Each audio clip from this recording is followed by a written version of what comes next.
धनु TV YouTube channel please subscribe कर bell icon पर अवश्य क्लिक करें ताकि गौ सेवा से जुड़ी वीडियो सबसे पहले आप तक पहुंचे। नारी महान हो तो पापी से पापी पुरुष उसके सामने क्यों नहीं आ जाए, कुछ नहीं बिगड़ सकता। दुष्ट रावण भले ही माँ सीता जी को लेकर के चला गया, लेकिन वो माँ सीता जी का कुछ बिगाड़ थोड़ी ना पाया। माँ सीता जी जैसे गए थे वैसे ही के वैसे उल्टा महान तपोनिधि नारी बन करके पुनः लौट करके आ गए। अगर नारी चरित्रवान है तो पापी उसका कुछ नहीं बिगाड़ सकता। हिंदुस्तान का इतिहास तो यही कहता है। द्रौपदी से लेकर के कलयुग की करुणा तक की बातों सुनो तो कहीं पर भी नारी का पुरुषों ने कुछ नहीं बिगाड़ा। अपने राजस्थान के चित्तौड़ के मेवाड़ की घटना है। चित्तौड़ में एक बार मीना बाजार लगा हुआ था। मीना बाजार किसको कहते समझिएगा। मीना बाजार मतलब जिस बाजार में केवल मात्र नारियां ही आती है और नारियां ही विक्रय करती, खरीदने बेचने के लिए नारियां ही बैठती, पुरुषों को उस बाजार में आने के लिए मनाही होती। जब वह मीना बाजार लगा हुआ था तो उस मीना बाजार में राजकुमारी करुणा अपनी सखियों के साथ, अपनी समीखियों के साथ घूम रही थी। दुष्ट पापी मुगल बादशाह अकबर वहां पर नारी वेश पहन करके आ गया और औरतों के कपड़े पहन करके वहां पर नारियों को छेड़ने लगा। ये बात करुणा तक पहुंची और करुणा उस पुरुष को ढूंढते ढूंढते जब पहुंची और जैसे ही उस करुणा का अकबर के सामने आना हुआ तो अकबर ने करुणा को भी छेड़ने की कोशिश की और करुणा को बादशाह अकबर छेड़े उससे पहले तो करुणा ने अपने हाथ से 1.25 फीट की कटार निकाल करके उसके सीने में खोप दी, छात पीट के आदमी को धरती पर गिरा दिया। जब तक कि अकबर ने नाक रगड़ करके माफी नहीं मांगी और सौगंध नहीं खा ली कि आज के बाद मैं हिंदुस्तान की किसी नारी की तरफ को दृष्टि से नहीं देखूंगा, अगर किसी नारी के दर्शन मुझे होते ही है तो वो मेरी माँ या बहन ही रहेगी, ये संकल्प जब तक नहीं लिया तब तक करुणा ने उसको नहीं छोड़ा। अंत में जाकर के सीने की कटारी को निकाला था। इतनी महान रही है इस देश की नारियां।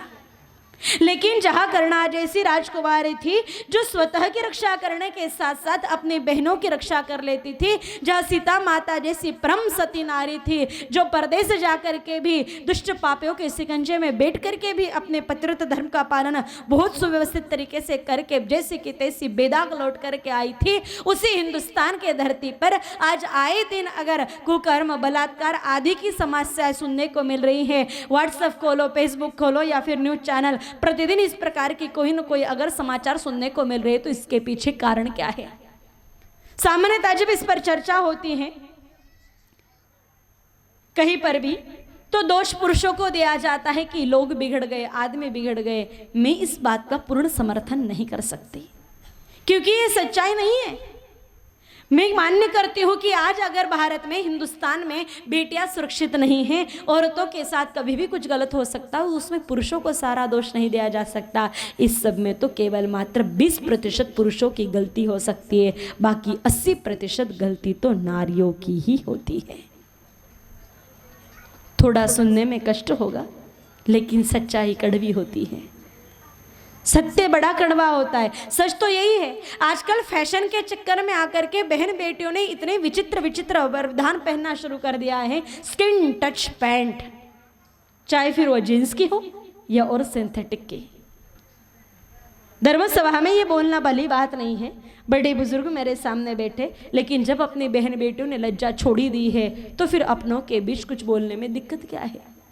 और मैं गलत बोलूं तो भले ये लोग मेरा विरोध करेंगे, लेकिन सच्चाई ये है ना कि जिस हिंदुस्तान के धरती पर बहन बेटियां, घर की औरतें पुरुषों के स्वाभिमान या उनको गर्दन ऊंची चल करके चलने के लिए मौका देती थी, आज उसी हिंदुस्तान के धरती पर औरतों के कारण आदमियों को अपनी गर्दन नीचे झुकानी पड़ रही है। इस धर्म सभा में बैठे हुए दादा नाना से लेकर के मामा काका पिता भाई इस चीज का विरोध करना चाहे तो कर सकते, पर नहीं करेंगे क्योंकि सभी को बहन बेटियों के कारण, उनके गलत वस्त्र परिधान के कारण गर्दन झुकानी पड़ी है। स्किन टच पैंट, टांग दिखनी चाहिए, 56 किलो की, 50 किलो की, 2 सेंटीमीटर की 50 सेंटीमीटर की, क्यों, क्या जरूरत है अपने बहन बेटियों के टांगों का प्रदर्शन करने की। चलो कम से कम नीचे तो पहले पहनते थे, आजकल तो वो भी आधे चड्डे पहनने लग गए। इधर वाले आधे धोती पहने, वहां तक तो बात ठीक थी, लेकिन इधर वाले तो आजकल फुल जींस पहनते, चाहे सर्दी हो कि गर्मी हो, और इधर वाले वो आधे चड्डे पहन करके घूमती है। सही तो नहीं है ये। और फिर आप कहोगे ना कि उसने ऐसा किया, दूसरों को दोष मत देना। अगर मिठाई बनाई है तो उस पर मक्खियाँ तो भिन भिन आएगी, ये तो मिठाई बनाने वाले की जिम्मेदारी कि वो उसको ढक करके रखे, तब मक्खियाँ कहाँ से आएगी। ऊपर तो बाहें पहनने की फैशन ही नहीं, हस्ती ने तो मानो रातों रात कुतरे या फिर बिल्लियाँ चुकुतर करके ले जाती है। यूं ही खुली बाहों के साथ भटकना, आंचल ढकने की परंपरा भी खत्म हो गई, साड़ी ओढ़ने से सिर ढकने की परंपरा भी धीरे धीरे खत्म होती चली जा रही है। हालांकि ठीक है, अपने यहाँ पर जो बेटी आई है कुछ तो बहुत अच्छी है, कुछ नहीं तो स्टॉली गले में डाल रखी है, माथे पर छोटी ओढ़नी सही कैसे न कैसे ओढ़ रखी है, पर कुछ कुछ तो जोधपुर की हवाई यहाँ तक भी आ गई ना, कुछ कुछ को। और फिर शुरुआत तो एक से ही होती है, इसलिए बोलना ज़रूरी है। सभी नहीं बिगड़ी है, इसलिए बोल रही हूँ कि बचा लो। इतनी विचित्र विचित्र फैशन है जिसकी कोई हद ही नहीं है।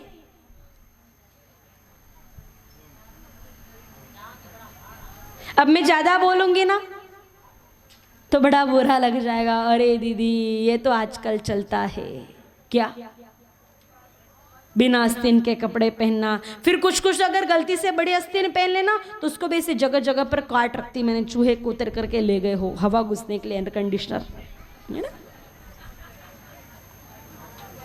लज्जा शर्म बेटियों के भीतर से खत्म हो गई है। मैं जब तक छोटी थी तब तक हमारे समय में क्या होता था, अगर कोई बेटी 15-16 साल की हो गई और बिना साड़ी दुपट्टे के अगर घर से बाहर निकल रही ना तो उसके नानी काकी बुआ आदि उसको टोका करते थे, ऐसे कैसे जा रही, साड़ी दुपट्टा ओढ़ के तो जा।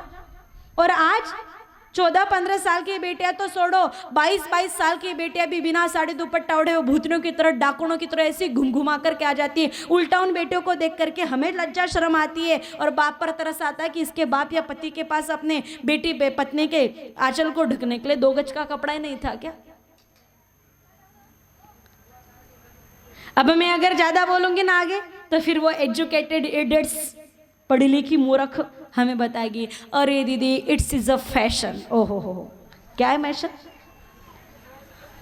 क्या हो जाएगा ऐसे फैशन करने से। कहती अरे दीदी ऊंचे खानदान के लोग हैं, बड़े पढ़े लिखे लोग हैं, अच्छे खानदान के अमीर खानदान के लोग हैं, अच्छा तो फैशन करने से ये पता चल जाता है कि हम स्टैंडर्ड है बड़े ऊंचे खानदान के। तो मेरी दृष्टिकोण में तो आपसे भी ऊंचे खानदान के कुत्ते बिल्ली है, क्योंकि वो तो बिल्कुल भी कपड़े नहीं पहनते हैं। बोलो है उनकी कोई इज्जत। नारी का सबसे सुंदर आभूषण है लज्जा और शर्म।